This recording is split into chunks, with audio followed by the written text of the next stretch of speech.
ഓണാസ് കിച്ചണിലേക്ക് സ്വാഗതം. എല്ലാവരുടെ ഓണമൊക്കെ ഇവിടം വരെയായി. എല്ലാവരും പതുക്കെ ഓണ ഒരുക്കങ്ങളിലേക്കൊക്കെ ആയായിരിക്കും അല്ലേ? ഞങ്ങളും ചെറുതായിട്ടൊക്കെ ഉള്ളൊരു ഓണസദ്യ ഒരുക്കണതിൻ്റെ പരിപാടികളൊക്കെ തുടങ്ങി കേട്ടോ. ഇപ്പം അതിൻ്റെ മുന്നോടിയായിട്ട് ഇന്ന് നമ്മൾ ആദ്യം തന്നെ ഒരു എരിശ്ശേരി തയ്യാറാക്കുകയാണ്. അതായത് സാധാരണ എരിശ്ശേരി ഉണ്ടാക്കുന്നത് നമ്മൾ മത്തങ്ങയാണ് കൂടുതലും. മത്തങ്ങ എരിശ്ശേരി ഞാൻ ചെയ്തിട്ടുണ്ട്. അതുപോലെ ഞങ്ങളൊരു കപ്ലങ്ങ കൊണ്ടൊരു എരിശ്ശേരി ചെയ്തത് അതും കാണിച്ചിട്ടുണ്ട്. ഇത് ഞങ്ങൾ ചെയ്യണത് നമ്മുടെ പച്ചക്കറികളിലെ ഒരു പ്രധാന വിഭവമായ, നമ്മുടെ കേരളത്തിൻ്റെ ഒരു പ്രധാന വിഭവമായ ചേന കൊണ്ടുള്ള ഒരു എരിശ്ശേരി, ചേനയും കപ്പയും ചേർത്തിട്ടുള്ള ഒരു എരിശ്ശേരിയാണ് ഇന്ന് ഞങ്ങൾ ഓണസദ്യക്ക് വേണ്ടി ഒരുക്കുന്നത്. അപ്പോൾ ഇത് ഞങ്ങൾക്ക് സാധാരണ ഈ സമയത്ത് ചേന പറിച്ച് ഞങ്ങൾ എടുക്കാറുണ്ട്. ഇത്തവണ ഈ കാലാവസ്ഥയുടെ വ്യതിയാനം കൊണ്ട് നട്ടത് കുറച്ച് വൈകിപ്പോയി. അതുകൊണ്ട് ഇപ്പം ഞങ്ങളുടെ ചേന പറിക്കാറായിട്ടില്ല. അപ്പോൾ അതുകൊണ്ട് ചേന വാങ്ങിച്ചാണ് ഇവിടെ എരിശ്ശേരി തയ്യാറാക്കിയിരിക്കുന്നത് കേട്ടോ. അപ്പോൾ ഈ എരിശ്ശേരി വളരെ നല്ല ടേസ്റ്റാണ്. കാര്യം എന്നോട് പലരും ചേന കൊണ്ടുള്ള എരിശ്ശേരിയെപ്പറ്റി പറയാറുണ്ടെങ്കിലും ഞാനങ്ങനെ ട്രൈ ചെയ്ത് നോക്കിയിട്ടില്ല. മിക്കവാറും ഉണ്ടാക്കണ മത്തങ്ങയും ചേനയും കപ്പയും ചേർത്തിട്ടുള്ള എരിശ്ശേരിയാണ് ചെയ്തുകൊണ്ടിരുന്നത്. അപ്പം ഞങ്ങൾ ഒരു വെറൈറ്റി ആവട്ടെ എന്ന് കരുതി ഇന്ന് ഇതിവിടെ കുറച്ച് സാമ്പിൾ ഉണ്ടാക്കിയപ്പോൾ എല്ലാവർക്കും വളരെ ഇഷ്ടപ്പെട്ടു ഇതാ. അപ്പം ഇത് എന്തായാലും ഒത്തിരി ഐറ്റമൊന്നും ചേർക്കാനുമില്ല, വയറിന് വളരെ നല്ലതുമാണ്, വളരെ ടേസ്റ്റിയുമാണ് കേട്ടോ. അപ്പം നിങ്ങൾക്കും സൗകര്യപ്പെടുകയൊക്കെ ആണെങ്കിൽ ഇത്തവണ ഓണത്തിന് ഈ എരിശ്ശേരി ഒന്ന് തയ്യാറാക്കി നോക്കൂ, തീർച്ചയായിട്ടും ഇഷ്ടപ്പെടും. അപ്പം ഞങ്ങളുടെ കിച്ചണിൽ പോയി ഞങ്ങൾ പരിപാടി തുടങ്ങട്ടെ. അപ്പം നമ്മളിന്ന് ചേന എരിശ്ശേരി ഉണ്ടാക്കുന്നതിന് മുമ്പ് വേറൊരു സംഭവം ചെയ്യാൻ പോവാണ്. അതെന്താന്ന് ഇപ്പം കാണിച്ചു തരാം കേട്ടോ. നമുക്ക് പോവാം അവിടേക്ക്. ഇത് കണ്ടോ, ഇത് ഒരു റംബൂട്ടാൻ്റെ തൈയാണ്. തൈയെന്ന് പറയുമ്പോൾ അത്ര ചെറിയ തൈയൊന്നും അല്ല. കണ്ടോ ഇതിൻ്റെ വലിപ്പം കണ്ടോ? കാച്ചു നിൽക്കുന്ന ഒരു റംബൂട്ടാൻ്റെ തൈയാണിത്. ഇത് നമ്മൾ വാങ്ങിച്ചതാണ് ഒരു നഴ്സറിയിൽ നിന്ന്. നമുക്ക് ഈ റംബൂട്ടാൻ ഭയങ്കര കൊതിയായത് കാരണം കാച്ചു നിൽക്കുന്ന റംബൂട്ടാൻ്റെ തൈ തന്നെ ഒരെണ്ണം വാങ്ങി. ഈ കവറൊക്കെ കെട്ടിയിട്ടിരിക്കുന്നത് അതിനകത്തുള്ള റംബൂട്ടാൻ കായ പഴുത്തിരിക്കുകയാണ് കേട്ടോ. അപ്പോൾ അത് കാരണം ഇങ്ങനെ കെട്ടിയിട്ടേക്കണതാണ്. അത് തുറന്നിട്ട് ഞാൻ നിങ്ങളെ കാണിച്ചു തരാം. അപ്പോൾ നല്ല രസമായിട്ട് നല്ല റെഡായിട്ടിരിക്കുന്ന കായകളാണ്. അപ്പോൾ ഇത് നമ്മൾ നടാനായിട്ട് എടുത്തോണ്ട് വരുന്ന കാഴ്ചയാണ് ഞാൻ നിങ്ങളെ കാണിക്കാമെന്ന് പറഞ്ഞത്. പക്ഷെ ഞാനിങ്ങനെ ചേർന്ന് പിടിച്ചത് കാരണം എനിക്കിത് നിങ്ങളെ കാണിക്കാൻ പറ്റിയില്ല. അപ്പോൾ ഇനി എന്തായാലും നമ്മളിത് നട്ടിട്ട് ഇതിൻ്റെ കായ പറിച്ച് തിന്നണ കാഴ്ച കാണിച്ചു തരാം കേട്ടോ. ഉണ്ടോ? 1850 നെറ്റ് കൊടുത്തത്. ഓ, അത്രയും വിലയുണ്ട് ഇതിന്. ഏകദേശം 3 വർഷത്തോളം പ്രായമായിട്ടുള്ള റംബൂട്ടാൻ്റെ മരമാണിത്. കണ്ടോ നമ്മുടെ പഴുത്ത റംബൂട്ടാൻ കൊലകൾ കിടക്കുന്ന കണ്ടോ?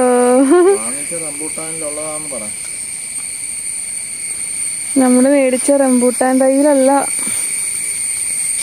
അപ്പുറത്തൊക്കെ കുറെ ഉണ്ട്, കാണിച്ചു തരാം കേട്ടോ.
അടുത്ത ചെടി നമ്മൾ നടാൻ പോകുന്നത് അവോക്കാഡോയാണ്.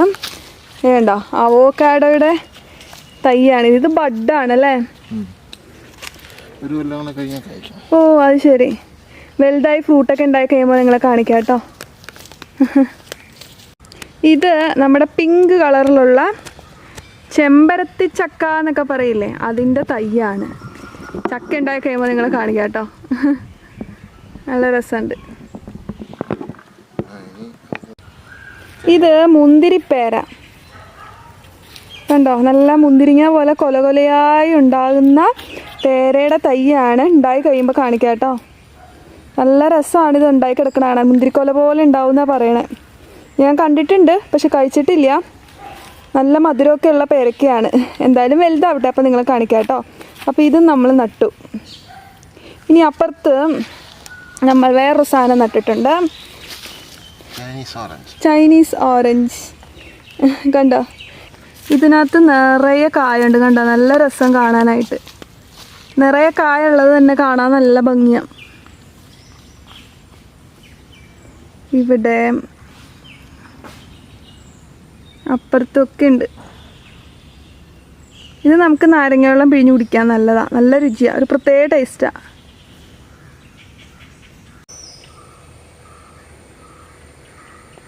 അടിപൊളി, സൂപ്പർ. ഇച്ചിരി തുറന്നോ. റെഡ് കളറുള്ള റംബൂട്ടാൻ അല്ലേ? ഇതാണ് അകത്തെ പഴുപ്പ്. കണ്ടോ, ശരിക്കും പഴുത്തു അല്ലേ? ആ വര നോക്കണ്ട കേട്ടോ. ആ വര ഞാൻ കത്തിയുടെ വരയാണ്, മുറിച്ചപ്പോ അതിനകത്ത് പെട്ടതാ. ഡിവിഷൻ പോലെ ഇരിക്കണല്ലേ? കണ്ടോ, ഇതാണ് ഇതിന്റെ ചൊള. നല്ല രസമാണ് കാണാനായിട്ട്. നല്ല രുചിയുമാണ് കേട്ടോ, നല്ല മധുരവുമാണ്. അകത്തെ ആ തോട് പൊളിച്ചില്ലേ, തോട് പൊളിച്ച് കഴിയുമ്പോൾ അതിൻ്റെ അകത്തിരിക്കുന്ന പൾപ്പാണിത്. നല്ല ടേസ്റ്റാണ്, നല്ല മധുരമാണ്. അതെ, ഇത് ഹോം ഗ്രോണിൻ്റെ N18 എന്ന് പറഞ്ഞ ബ്രാൻഡാണ്. അപ്പോൾ നല്ല രുചിയാണ് ഇതിന്. ഇതിൻ്റെ ഉള്ളിലുള്ള കായ അധികം വലിപ്പമില്ല, എന്നാലും അത്യാവശ്യം വലിപ്പമുണ്ട്. ഈ ഈന്തപ്പഴത്തിൻ്റെ കായൊക്കെ ഇല്ലേ, അതുപോലത്തെ ഒരു വലിപ്പമാണ്. അപ്പോൾ നല്ല ഫ്ലഷാണ്. കായിൽ നിന്നും പൂർണ്ണമായിട്ട് ഇതിൻ്റെ ഫ്ലഷ് വിട്ടുപോരും. അതുകൊണ്ട് തന്നെ കഴിക്കാൻ നല്ല സുഖമാണ്. ഞാൻ കഴിച്ചു നോക്കട്ടെ. നല്ല രുചി, അടിപൊളി. ഹലോ, അപ്പം നമ്മൾ ഇന്ന് പഴത്തോട്ടത്തിൽ കുറേ ചെടികളൊക്കെ നട്ടു. ഇനി അത് ഫ്രൂട്ട് ആവാനുള്ള ഒരു കാത്തിരിപ്പാണ്. അതിനെന്തായാലും കുറേ സമയം എടുക്കും. ഒരു ചെടി നട്ട് കഴിഞ്ഞാൽ, അല്ലെങ്കിൽ ഒരു മരത്തിൻ്റെ തൈ നട്ട് കഴിഞ്ഞ് കഴിഞ്ഞാൽ നമുക്ക് കുറേ ടൈം എടുത്തു കഴിഞ്ഞാലാണല്ലോ അതിൻ്റെ ഫ്രൂട്ട് അല്ലെങ്കിൽ അതിൻ്റെ റിസൾട്ട് നമുക്ക് കിട്ടുക. അപ്പോൾ എന്തായാലും നമുക്കിനി കാത്തിരിപ്പിൻ്റെ നാളുകളാണ്. അപ്പോൾ ഫ്രൂട്ട് ഉണ്ടായി അല്ലെങ്കിൽ ഫ്ലവർ ചെയ്യുമ്പോൾ തന്നെ ഞാൻ നിങ്ങളെ അപ്ഡേറ്റ്സ് കാണിച്ചു തരാം കേട്ടോ. അപ്പോൾ എന്തായാലും നമ്മുടെ പഴത്തോട്ടത്തിൽ നിറയെ ചെടികളായി. ഇനി എല്ലാം വളർന്ന് പുഷ്പിക്കാൻ ഇതാ ഇന്ന് തൊട്ട് കാത്തിരിക്കുകയാണ്. അപ്പോൾ ഇനി വേഗം തന്നെ നമുക്ക് ക്യാമറ കിച്ചണിലേക്ക് സൂം ചെയ്യാം. വേഗം കിച്ചണിലേക്ക് പോവാം. കമാൻ. ഒരു കുക്കറിൽ ഇവിടെ ചേന തൊണ്ട് ചെത്തി കഴുകി ഒരു 4-5 ആവർത്തി കഴുകി നീറ്റാക്കി വെള്ളം ഒഴിച്ച് വേവിക്കാനായിട്ട് വെക്കുവാണ്. പിന്നെ അതെന്തിനാന്ന് പറയാൻ കേട്ടോ. ഇപ്പറേ ഒരു കുക്കറെ പിടിക്കാൻ പറ്റുമോ, അല്ലെങ്കിൽ കാണിക്കാം. ഇവിടെ ഒരു കുഞ്ഞു കുക്കറില് ഒരു കിഴങ്ങ കപ്പ ഒരെണ്ണാട്ടം എടുത്തിട്ടുള്ളൂ. ഒരെണ്ണുള്ളൂ. അത് തൊലി കളഞ്ഞ് നുറുക്കി കഴുകി വെള്ളം ഒഴിച്ച് അതും ഇപ്പുറത്തെ അടുപ്പത്ത് വെക്കാൻ പോവാ. ഇത് എന്തിനാന്ന് വെച്ച് കഴിഞ്ഞാൽ മെയിൻ താരം ചേനയാണ്. ചേന കൊണ്ടുള്ള ഒരു എരിശ്ശേരി തയ്യാറാക്കും. അപ്പൊ നമുക്ക് ഒരു ചേന തന്നെയായ ഒരു മുറുക്കൊന്നും കിട്ടൂല, അയങ്ങിയിരിക്കും. അപ്പൊ കപ്പയും കൂടെ ചേർത്താൽ ഒരു മുറുക്കമൊക്കെ കിട്ടും എരിശ്ശേരിക്ക്. അപ്പൊ അതിന് വേണ്ടിയാണ് ഒരു കപ്പ ചേർക്കണത്. ചേന നമ്മൾ 800 ഗ്രാമാണ് എടുത്തേക്കണം. വാങ്ങിയ ചേനയാണ്, നമ്മുടെ ചേന പറിക്കാറായിട്ടില്ല കേട്ടോ. അതുകൊണ്ടാണ് ഇത് വാങ്ങിച്ചത്. പിന്നെ കപ്പ ഒരു കപ്പയും. അപ്പൊ ഇതില് സെപ്പറേറ്റ് വേവിക്കുന്ന എന്തിനാന്ന് വെച്ച് കഴിഞ്ഞാൽ കപ്പ നമുക്ക് വേവിച്ചൊന്ന് വെള്ളം ഊറ്റിയെടുക്കണം. പിന്നെ രണ്ടിന്റെയും വേവ് 2 തരത്തിലാണ്. അപ്പൊ ഇത് അടുപ്പിലേക്ക് അങ്ങ് വെക്കാന്ന് കരുതിയാണ്. നമുക്ക് രണ്ടിനും സെപ്പറേറ്റ് ഉപ്പും ചേർത്ത് നമുക്ക് വേവിക്കാൻ വെക്കാം. രണ്ടിനും ഉപ്പിടണം സെപ്പറേറ്റ്. ഇനി ഞാൻ ഗ്യാസ് ഓൺ ചെയ്ത് കുക്കർ അടച്ച് വേവിക്കുക. ചേന ഒരു 3 വിസില്, കപ്പ 2 വിസില്. എന്നിട്ട് നമുക്ക് രണ്ടും ഓഫ് ചെയ്തിട്ട് ആവി പോയി കഴിയുമ്പോ എടുക്കണം. നമുക്ക് കാണിക്കാം. അടയ്ക്കുവാണേ രണ്ടും.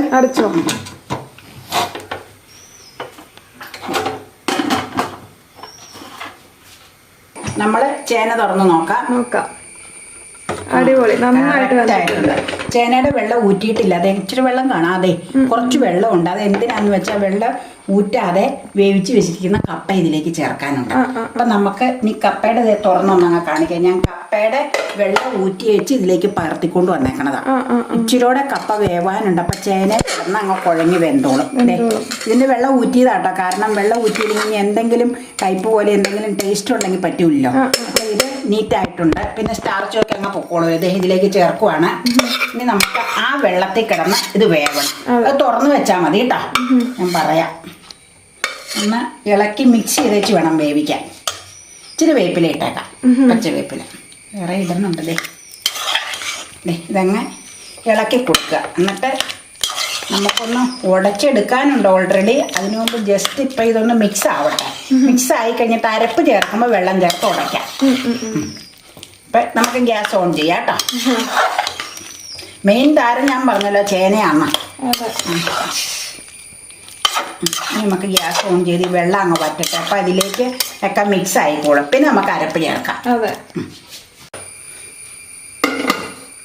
തുറന്നു വെച്ചാൽ മതി. ഇത് ഓൾറെഡി വെന്തതാ. പിന്നെ ഞാൻ പറഞ്ഞില്ല ഇതൊന്ന് മിക്സായി കിട്ടാൻ വേണ്ടി അമ്മ കപ്പയും ചേനയും കൂടെ ഒന്ന് മിക്സ് ആവാൻ വേണ്ടി വെച്ചാന്ന് പറഞ്ഞില്ലേ. ഇനിയിപ്പം അരപ്പ് ഞാൻ കാണിച്ചു തരാം എന്തൊക്കെയാണ് ചേർത്തേക്കണമെന്നുള്ളത്. അരപ്പിൽ ഞാൻ അരച്ച് വെച്ചത് കരണ്ടിടയ്ക്ക് പോകുന്നത് കൊണ്ടാണ് കേട്ടോ. അരമുറി തേങ്ങ, ഒരു 5-6 ചുമന്നുള്ളി, 2-3 ദളം വെളുത്തുള്ളി, പിന്നെ മഞ്ഞൾപ്പൊടി ആവശ്യത്തിന്. നമ്മുടെ എങ്ങനെയാന്ന് വെച്ച് കഴിഞ്ഞാൽ നമ്മുടെ ഇഷ്ടത്തിന് മഞ്ഞൾപ്പൊടി. ഇതിന് കൂടാനുള്ള എരിവ് മുളക് പൊടി, പിരിയനല്ല എരിവ് മുളക് പൊടി, അത്രയും ചേർത്ത് മിക്സിയിൽ അരയ്ക്കുമല്ല ഒതുക്കിയെടുക്കുക. സ്വല്പം വെള്ളം ഒഴിച്ചിട്ട് ഒതുക്കിയെടുക്കുക കേട്ടോ. അപ്പം ആ മിക്സ് ഇതിലേക്ക് ചേർക്കുമല്ലേ. ചേർത്ത് നമുക്ക് മൂടി പൊത്തി വെക്കണം. ഇച്ചിരി വെള്ളവും കൂടെ ഒഴിച്ച് വെച്ചിട്ടോ. അല്ലെങ്കിൽ തീരെ ഡ്രൈ ആയി പോകില്ലേ. ഇച്ചിരി വെള്ളം ഒഴിച്ചുകൊണ്ട് വരട്ടെ കേട്ടോ. സ്വല്പം സാധാ വെള്ളം.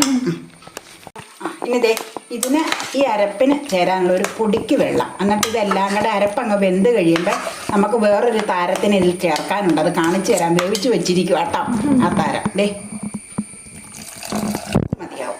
ഇനി ഈ വെള്ളം വറ്റി കഴിയുമ്പോൾ 1-2 ഐറ്റം ഇതിലേക്ക് ചേർക്കാനുണ്ട്. അത് അന്നേരം എല്ലാ എരിശ്ശേരിക്കും ചേർക്കണ ഐറ്റം അന്നേരം കാണിച്ചു തരാം. ഞാനിപ്പോൾ ജസ്റ്റ് ഒന്ന് ഉപ്പ് നോക്കിക്കോട്ടെ കേട്ടോ എങ്ങനെയുണ്ടെന്ന്. അരപ്പൊക്കെ ചേർത്ത് കഴിഞ്ഞപ്പോൾ ഇപ്പോൾ ഒരായിട്ടുണ്ട്. ഇത് ചേർക്കാം നമുക്ക്. ഓണത്തിന്റെ ഒരു ഐറ്റാണ് കേട്ടോ. അതെ, നമ്മൾ 2 എരിശ്ശേരി ചെയ്തിട്ടുണ്ട്. ഒന്ന് മത്തങ്ങ എരിശ്ശേരി, ഒന്ന് പപ്പായ എരിശ്ശേരി. രണ്ടിന്റെ ലിങ്ക് താഴെ ഡിസ്ക്രിപ്ഷനിൽ ഇടാം കേട്ടോ. അപ്പൊ ഇത് ചേന സ്പെഷ്യൽ അല്ലേ? അല്ല, ചേന എരിശ്ശേരി ഓണ സ്പെഷ്യൽ. ചേന വിത്ത് കപ്പ. ഇത് മതിയാവും.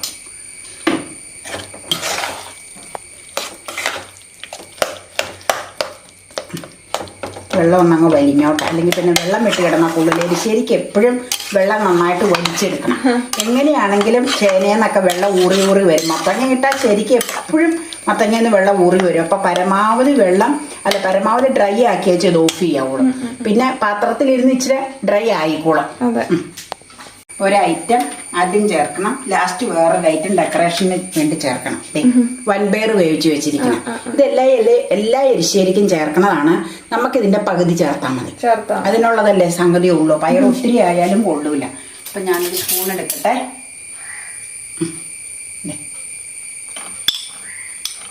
ഇത് മതി. എന്നാന്ന് വെച്ച് കഴിഞ്ഞാൽ ഞാൻ പറഞ്ഞില്ലേ അതല്ലേ സംഭവമുള്ളൂ. അത് ഇഷ്ടമനുസരിച്ച് അത് എങ്ങനെ വേണമെങ്കിലും. അതെ, അതൊന്നും ഇതിനൊരു വിഷയമല്ല അല്ലേ. നല്ല വെയിലാണ്. നമുക്ക് ഔട്ട്ഡോർ ഷൂട്ടൊക്കെ നടത്തണം കേട്ടോ. ഇന്ന് നല്ല കഴിഞ്ഞ ആഴ്ച വിചാരിച്ചിട്ട് ഒന്നും നടന്നില്ല. ചീഞ്ഞ മഴയായിരുന്നല്ലേ. ഇനി വെള്ളമൊക്കെ ഒരുവിധം വറ്റിയിട്ടുണ്ട്. ഇനി മെയിൻ ഡെക്കറേഷൻ താരം ഇതിലേക്ക് ചേർക്കുവാണ് കേട്ടോ. ഗ്യാസ് ഏറ്റവും ഫ്ലെയിം കുറച്ചിട്ട് ഇനി അടി പിടിച്ച് പോരുതല്ലോ. ഡെക്കറേഷൻ ഒന്ന് കാണിച്ചിട്ട് നമുക്ക് ഇളക്കിയെടുക്കാതെ. ഞാൻ ഒന്ന് ഉപ്പ് നോക്കിക്കോട്ടെ. ഉപ്പ് മതി. നോക്കിക്കേ, നല്ല രുചിയുണ്ട്. ഈ ചേന ഇഷ്ടമുള്ളവരൊക്കെ ഇത് ഇഷ്ടപ്പെടുമെന്ന് എനിക്ക് തോന്നണത്. എന്നാ എനിക്ക് തോന്നണത്. ഇനി നമുക്ക് മെയിൻ താരം ചേർക്കാം. ഏറ്റവും ഫ്ലെയിം കുറച്ചിട്ടേച്ച് വേണം. ഞാൻ കാണിച്ചു തരാം എന്താന്നുള്ളത്. നല്ല രുചിയുണ്ട്. നല്ലതാണോ?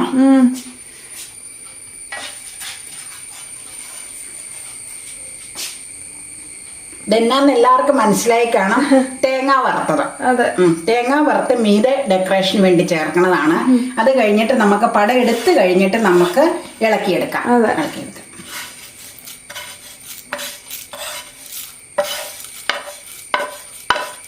ഇങ്ങനെ ഇരിക്കട്ടെ. എന്നിട്ട് ഞാനൊന്ന് വയ്ക്കട്ടെ. ഈ പട എടുത്ത് അത് കഴിഞ്ഞിട്ട് ഇളക്കിയെടുക്കാം. ഫ്ലെയിം ഏറ്റവും കുറച്ചിട്ടേക്കും അമ്മ. ഇപ്പോഴും കത്തുണ്ട്. എന്നാന്നോ ഇച്ചിരിയൊക്കെ വെള്ളം വലിയാനുണ്ടെങ്കിൽ വലിഞ്ഞോട്ടെ എന്ന് കരുതിയ. ഇല്ലല്ലോ, ഫ്ലെയിം കത്തുണ്ടതേ. നോക്കി സിമ്മിലാമില്ലേ ഉള്ളു.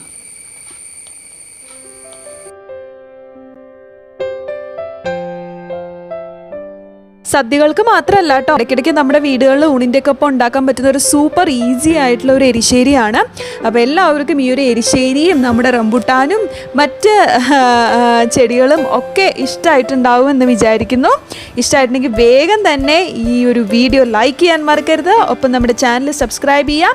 അപ്പോൾ നമുക്കൊരു മറ്റൊരു ബ്യൂട്ടിഫുൾ ആൻഡ് വണ്ടർഫുൾ ഡിഷായിട്ട്, ഇനി ഡിഷായിരിക്കാം, ചിലപ്പോൾ വ്ളോഗും ആയിരിക്കാം കേട്ടോ. അപ്പോൾ അത് ഏതാണെന്ന് കാത്തിരുന്ന് കാണുക. അതുവരേക്കും take care, bye bye, see you.